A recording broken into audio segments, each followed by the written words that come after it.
Hi there. Thanks for tuning in. This is the Follow Your Passion podcast. I'm your host, Erwin Wils. I'm a mindset and business strategist and founder of Millionaire Life Strategy. In this podcast, I'm interviewing my clients and other entrepreneurs that are following their passion and make a good living out of it. When you want to know more about me or what I can do for you, check out my website, millionaireLifestrategy.com. But first, check out this episode of Follow Your Passion.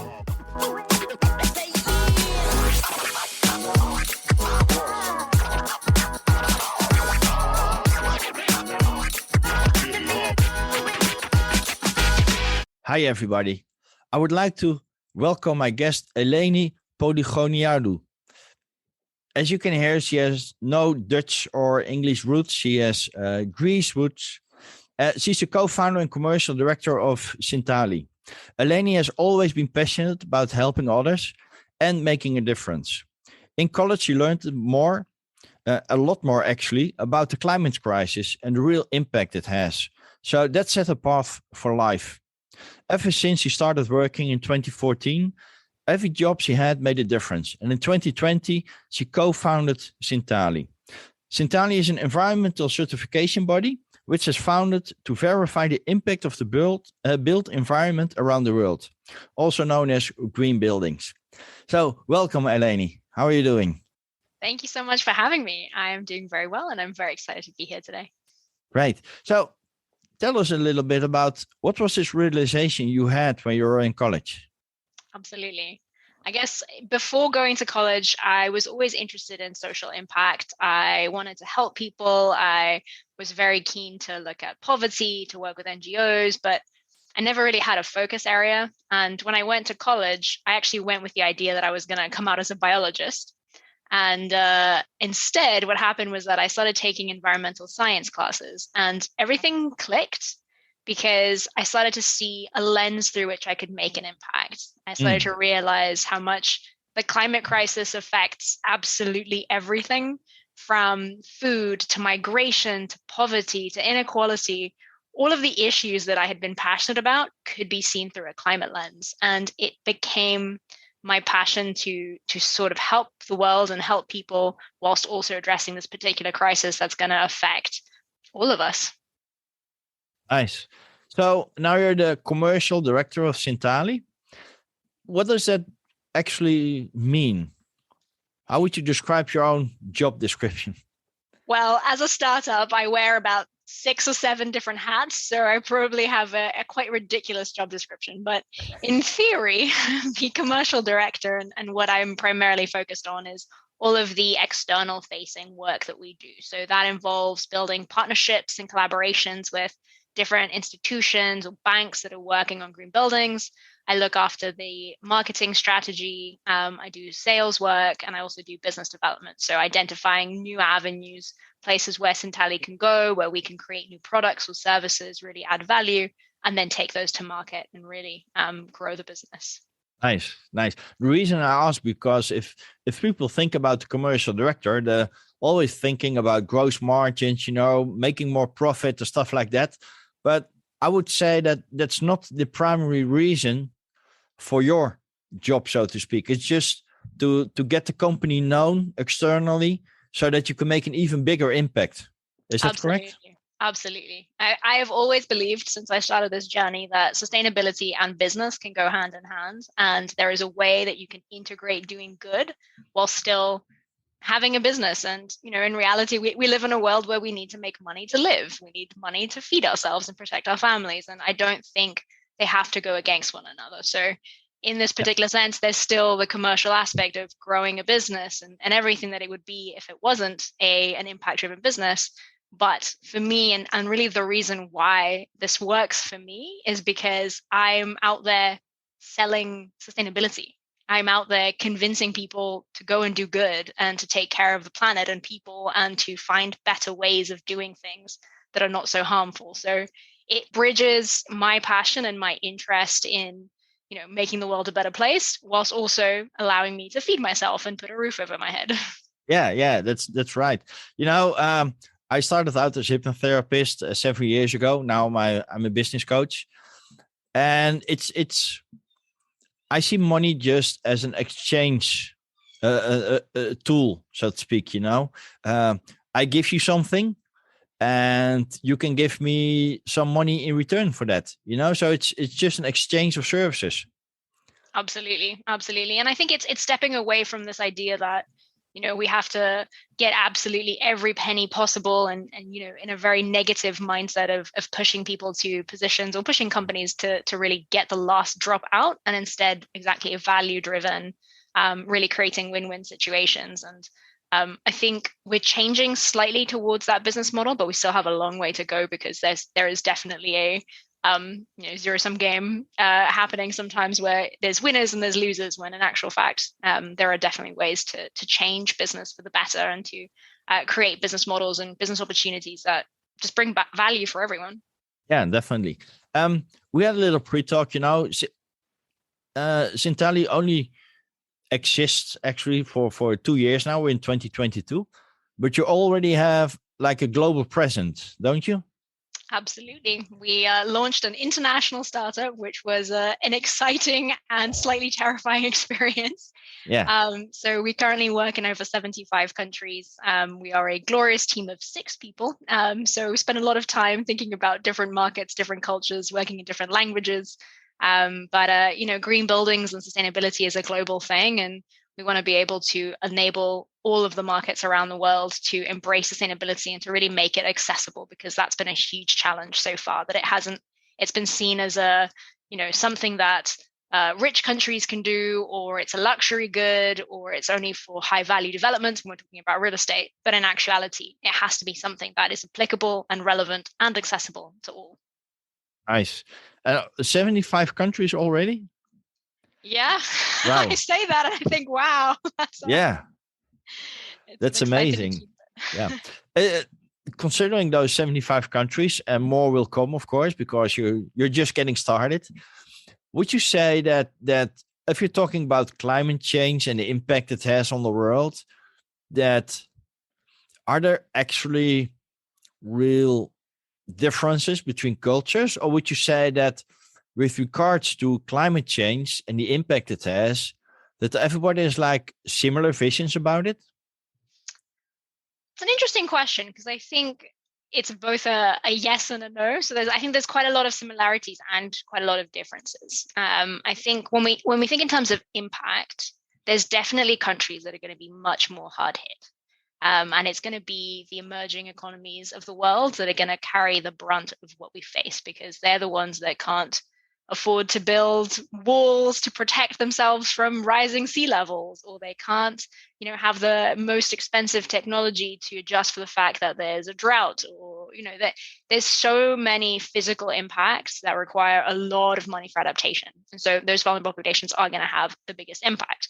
And so in one way, there's a heightened awareness of this, and a much bigger realization that the impacts are going to be felt. And so people maybe consider it slightly more than other cultures. At the same time, the barriers for entry are much higher. And so again, they might be interested in doing sustainability, but they need access to financing. They need ways, they need capacity building, they need the expertise and the skill sets to be able to do some of the things that we talk about, which again, maybe they don't have access to. So there's an interesting divide, I think. What is interesting in terms of similarities is that the preconceptions, and let's call it the myths of sustainability, are global and evenly spread around the world. So for me in green buildings, right, I talk to, one of my favorite games to do at work is to say, how many countries have I spoken to this week? So I'll talk to, a developer in Ghana, and then someone in Peru, and someone in China, and someone in Romania. And we have the same conversations. And it's always about, well, building a green building is complicated, or, well, it's really expensive, or I'm not sure what the value of a green building is. 3 things, exactly the same, no matter who I talk to around the world. And so in a way, we're all so connected, and we all do face the same challenges, and we all also likely have the same solutions, but there are some cultural divides and realities that do separate us out. Yeah, I can imagine that. It just reminded me of a television series I watch a lot of episodes from. It's called Mythbusters. So would you consider yourself to being the mythbuster of sustainability? Absolutely. I really do.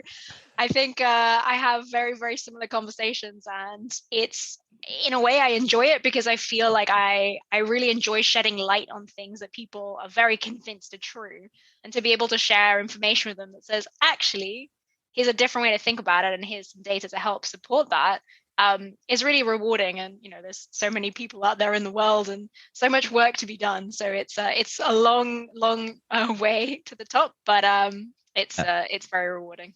Nice. I think in a way that our work is kind of similar, because when I started out 7 years ago, I started out as a hypnotherapist, and a lot of people also have a lot of presuppositions about hypnosis and hypnotherapy. So part of my job is also myth busting, actually, right? About hypnosis and stuff like that. And I think with sustainability, it's also a lot of has to do with the mindset of the people you talk to, right? Absolutely. Absolutely.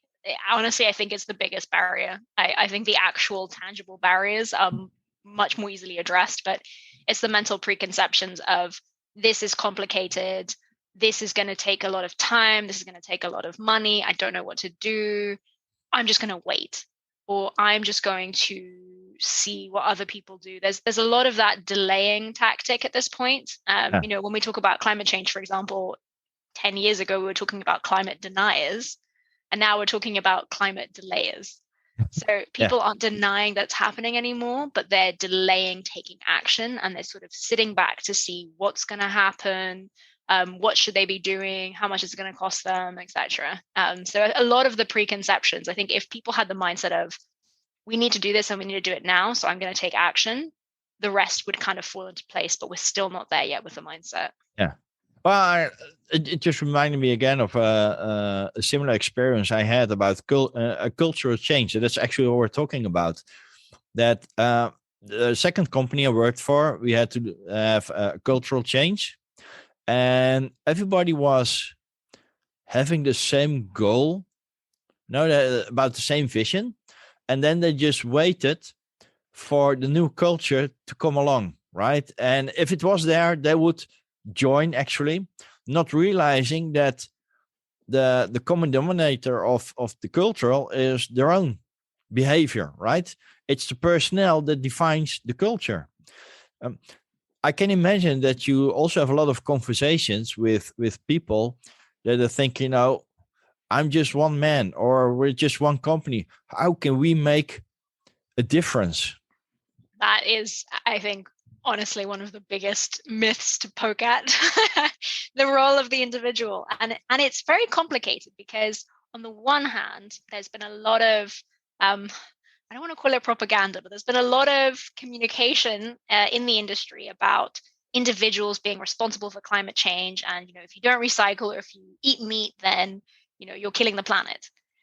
And so there's been a big push from the sustainability space to say, actually, it's not individuals, it's corporations and governments, and individuals don't really have a role to play. Now, two extremes, and we sit somewhere in the middle. And I think what we often forget, and this is my true thesis and one of the key drivers for me, is that behind every government, behind every major corporation, are human beings. And we forget about that, because we think, the UK government or the US president or Shell or McDonald's, and we deface them and we take away the human element. But ultimately, each individual within these organizations is a person and has individual responsibility. And when we talk about individual responsibility and sustainability, it's not whether you recycle or not. You still should recycle, don't get me wrong. Yeah. And you should do what you can in your circle of control, which are the things in your life. But we forget about the circle of influence. So as individuals, we have so much influence in our life through the purchasing decisions that we make, through how we vote, through how we engage in our organizations, through how we talk to our friends and families and community members. And that's how we drive cultural change. And that's what people forget about and feel disempowered, because they say, okay, well, I'm recycling, but my neighbor isn't, so what's the point? Or my company's green, but Shell is still out there drilling and producing emissions. What's the point? But if we each took into account our own circle of control and our circle of influence, we would see a massive cultural change. Yeah. Yeah, I'm thinking about this metaphor of a little raindrop that drops into a lake, and this single raindrop can ripple a whole lake, right? And you never know how far it travels. Exactly. Add a rainfall of raindrops, and you have a lot of ripples. Yeah, exactly. Yeah, nice. So can you share a story or something that you accomplished with Sintali that you're actually proud of, that made you give you a lot of joy? Absolutely. I guess I get proud of a couple of things, because when we set up Sintali, we set up the entire organization to be focused on making an impact. And so everything that we do externally is really, really important and is about driving environmental impact. But we also wanted to make sure that when we set up the company, we also took care of the people within the company, because there's not much point in going out there and doing good and making impact if you're horrible work environment that's not treating its employees rightly and not doing your own part. Yeah. And so, there's a lot of bits to be proud of in terms of the work that we're doing, in terms of we've secured some really great partnerships with banks to really help get people the financing that they need to do green buildings. We've seen some really great projects get certified. We got the first building in the entirety of Mongolia certified with EDGE recently. Oh And wow. Mongolia is a very interesting place because the developments are very different. There's a lot of people still living in yurts. There's a lot of Mm-hmm. coal being affected by air quality. So, and the climate's very difficult because it's very cold. Yeah, yeah, yeah. And so having, energy efficient homes really, provides so much value to individual homeowners, because they're able to stay warm and to protect their savings and all of this, I think, specifically on social housing. And we've seen a lot of those projects around the world really, again, tie the environmental impact to the human impact, and show that, sustainability is good for the environment, but good for people as well, and creating a really good living environment for everyone. But internally, I've been really, really proud at Sintali to have created a team that is all really, really passionate about what they're doing, and also who give us the feedback that they love working at Sintali, which honestly, like as a co-founder and as like an owner of the company, there's nothing more satisfying than having people who work together actually say, I really love coming to work every day and it feels really good to be here. Because I think everyone's experienced some kind of bad work experience, whether it's bad manager or a bad work environment, and it can really ruin anything, no matter how good you are. If the work culture is negative, it just drains you. So honestly, like in terms of like the thing that I'm most proud of, I think I'm most proud of the team and the culture that we've managed to build so far in the company, because it's hard as a startup. It's really Oh small. yeah, yeah, yeah, Resources yeah. are tight, timelines are crazy, and there's a lot of pressure and a lot of stress. So to be able to try and manage that and to really build the systems and the environment in place to allow people to thrive and be healthy and sane and protect their well-being, that's something that I'm really, really proud of. I can imagine, and you can be proud of that indeed, because that's a real accomplishment, right?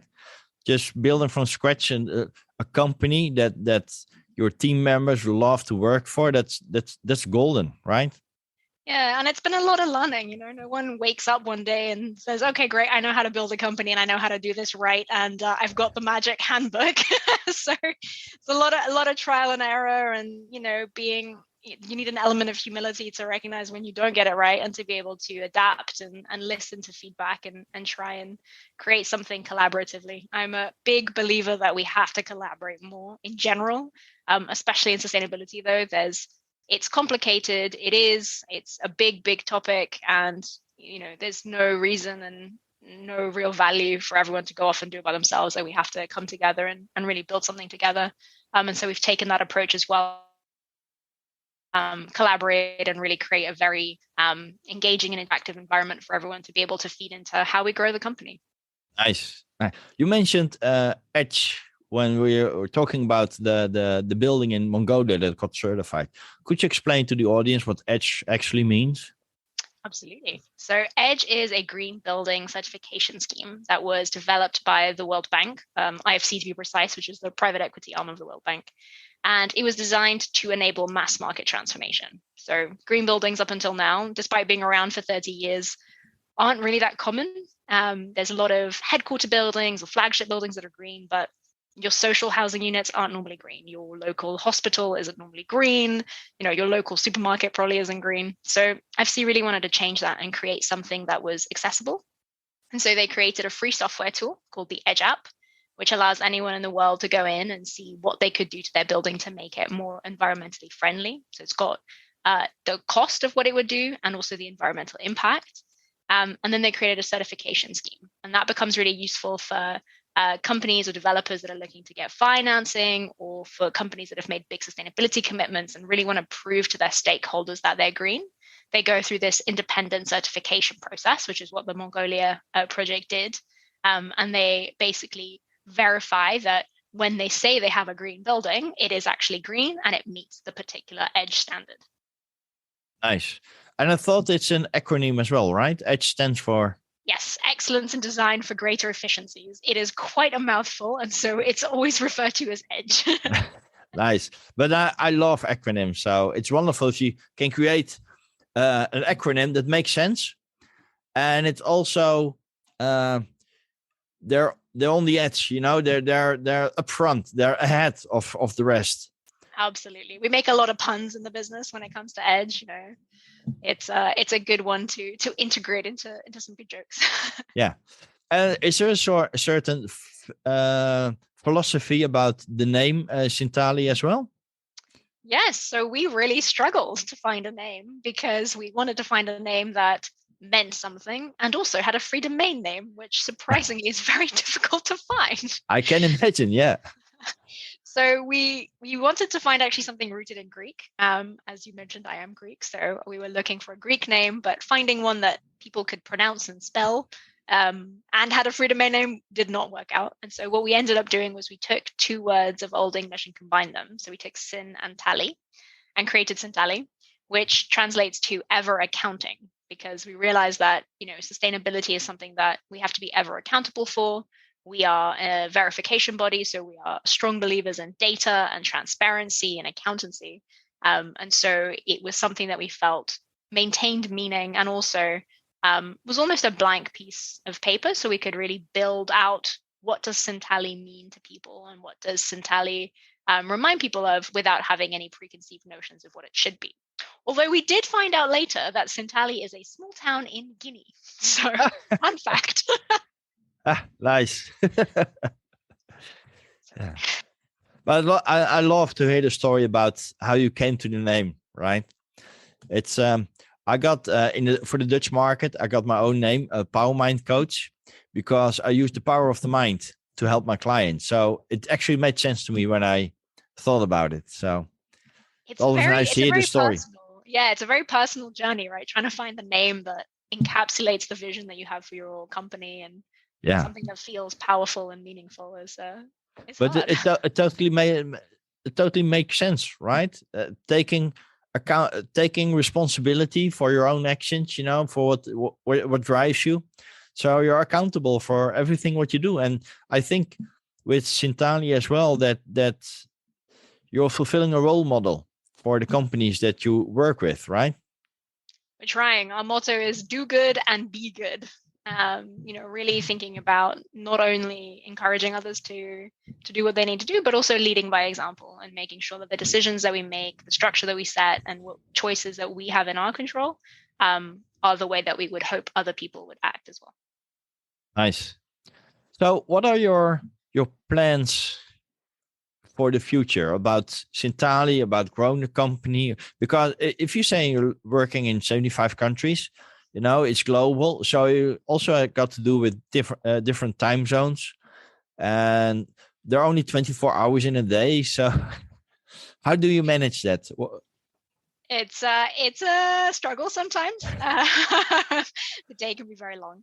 But in general, growth for us is we want to be in every country. There are buildings everywhere in the world. There are new buildings and existing buildings, and every single one of those has the potential to be green. So we really want to be able to push that message out and grow the green building market beyond, as I said before, the preconceived notions that this is to really help make it accessible to everybody, because it is accessible and there are tools out there to help people, and a lot of it is the myth busting. So on a very fundamental level, we have a lot of work to do because the potential market size is enormous, we are a small team, so we need a lot of growth to be able to match the manpower needed to be able to achieve our mission. But we're also looking at diversification as well. So currently we primarily focus on the EDGE certification. So we certify that buildings meet the EDGE standard, but we're looking at growing into other areas, always maintaining sustainability and verification as our core really reason of existing. So helping to provide services where verification might be needed. So for example, looking at sustainable cities. So a lot of cities and governments have set all these kinds of targets. And so creating mechanisms in place to allow for transparency and verification on a city level. We're doing some work with banks and looking at how banks can have different verification programs if they can't use the EDGE certification that already exists for green buildings. So lots of areas of growth, definitely not enough hours in the day, but hoping to really continue growing our team and expanding into new markets to be able to just get the message out there again. I think there's a couple of things that we're pushing out. One is that every building can be green. And the second is just sustainability has to be accessible. And that it's something that everyone can do, everyone can get involved in, no matter where they are in the world, what experience or expertise they have. Sustainability is for everyone. Yeah. I'm just thinking that I heard some companies that said, for instance, for each a tree we cut, we plant 2 new trees. I guess that's also has to do with sustainability, taking care of the planet a little bit. Are those examples of how a company can also do something for the climate? Absolutely. So there's lots of different strategies. So that would be more sort of the offsetting route where we maintain business as usual, but then we try to add value in a different way. There's a lot of debate as to whether that actually is, pushing good things because it's not changing business practices. Mm-hmm. I'm in the middle ground of this argument. I would say that it's an important option to have because there are certain transitions that are very difficult right now with the current infrastructure that we have. So particularly things like heavy industry, things that require a lot of energy, processing, manufacturing, etc. Those are very hard to green right now. There's a lot of work being done, but it's not an overnight switch. So in those situations, I think it's important to have options where companies can provide value and support the environment in addition to looking at ways to change their business. But I think in general, one of the key things that we all need to do is evaluate business as usual and see what do we need to change. And human beings are funny because on the one hand, they hate stagnation, and on the other hand, they hate change, which is kind of an oxymoron. But I think we definitely will see change, and business as usual will need to change if we really do believe in a sustainable future. And I hope we do, because it's an essential part of our existence and the existence of humanity moving forward, really. Yeah. Well, I think you have a wonderful mission ahead of you. Are there any special partnerships you're looking for? So we are partnering with a variety of different organizations. So on the one hand, we're partnering a lot with financial institutions and banks. Those have been really helpful for us because we know that money is driving decisions, and where developers and companies can access green finance or sustainable finance, they are likely to make changes. And so we're trying to build partnerships with banks to really educate them on what's possible with green buildings and help them integrate EDGE into how they look at financing deals. So that's a huge focus area for us. And the second is looking and working with industry associations. So we're working, for example, in Latin America with chambers of construction who have, the entire construction of the region as their members, and they have a lot of influence. And so working with them to educate them and give them tools and create partnerships to encourage them to encourage their members to build green has actually been really beneficial, because these are the people that are talking to construction companies on a daily basis, and they're the ones that are on the ground and understand what's going on.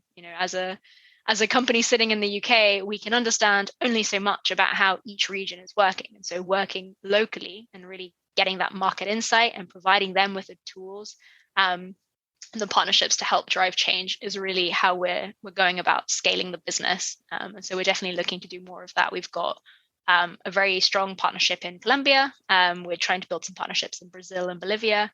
Always looking for more partnerships around that. Nice. So are you also multilingual, or is your team multilingual? So I'm actually very proud of our team. It's a very diverse team. So we're 6 people. We are 60% women. Between us, we cover 5 nationalities and 9 languages. Oh, wow. So we're very international. Myself, I'm bilingual with Greek and English, and I have a decent working Spanish, which has been very helpful for our Latin America work. Yeah, definitely. And very appalling French, which has not been very helpful at all. But yeah, languages have been very helpful. So we also have Arabic in the team, Chinese, Polish, German, and someone is learning Japanese as well. Oh, wow. Nice. That's a great variety, but I'm still seeing opportunities for new languages to add it to the team. Definitely. It's a requirement when you enter Sintali. You have to tell us which languages you speak and can work in. And I actually saw on your profile that you also do sign language.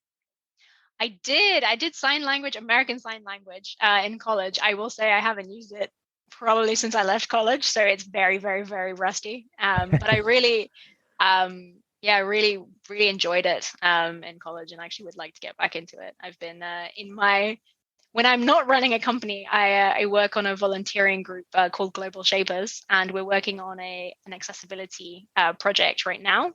And just realizing how much more we need to do around accessibility and integrating things like offering sign language within webinars, for example, or within different elements, or making sure websites can actually be read by different needs. Or there's so much. Really, it's a huge topic that is very under discussed right now. So you were afraid you had nothing to do in your spare time. You know,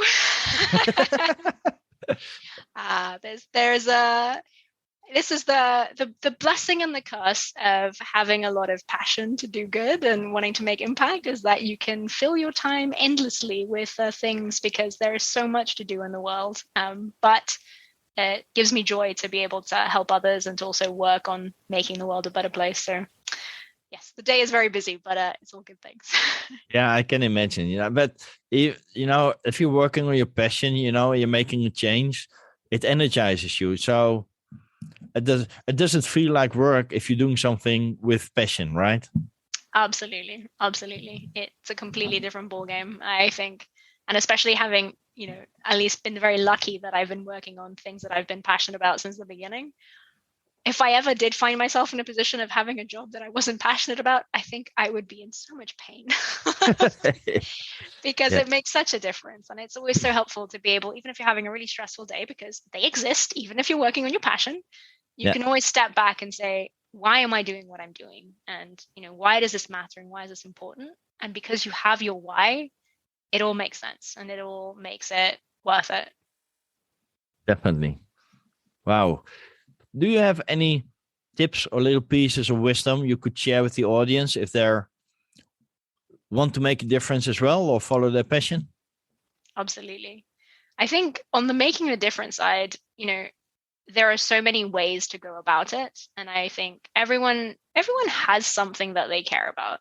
It might be, if you think about what's the thing that really gets you riled up, or an injustice that gets you really cross, or something that you see and you're like, I wish I could change that. There are so many ways to do something about it, whether you decide to follow the route professionally and either work in an NGO or a startup or an entrepreneurial world, or even within a corporate to address it, or just spending some time of your spare time and doing volunteering around it. There's always a way to get involved. And I think I would urge everyone to think about doing something around that, because I think through service and through being able to help others, you also grow as an individual and you gain a lot. And it's really valuable. But I think in terms of following your passion, I have this conversation with my friends all the time where, I think people are really scared. People are frightened to follow their passion and do it professionally because they're scared that they will stop enjoying it, that as soon as you work on your passion, it stops being fun and it becomes a job. And then that's a negative thing. But it doesn't have to be a negative thing. I think we've created in our minds that jobs are boring, or jobs are the thing that you do, and 9 to 5, great, I'll show up, I'll do it, and then my life begins. But actually, being able to integrate your passion with your job means that you're spending the majority of your time, which, by the way, is the majority of your time in a week, doing something that you really care about. And if you're careful to, manage burnout and make sure that you're protecting yourself and your well-being and mental health, you're not going to hate the thing that you love, but you'll be very grateful that you're able to spend more time on it, more time being able to fulfill whatever it is that you're passionate about. Yeah, nice. I think that's a great advice. So thank you, Eleni. If people want to know more about you or about Sintali, or want to get in touch with you, how can they do that? Absolutely. You can definitely come on our website, which is www.sintali.com. I also on Twitter and LinkedIn, if anybody wants to find me, Eleni Polychroniadou. You'll probably find my LinkedIn page, and the Twitter handle is at epolychron, because my last name is too long for Twitter and cannot have its own Twitter username. But Sintali.com is also a great place to go to. We have lots of resources on sustainability and green buildings. Nice. I wish you all the best, Eleni. You have a wonderful mission ahead of you. I hope that the 75 countries will double for the next year. Hopefully your employees will double as well, because otherwise you can't manage. And definitely let's keep in touch.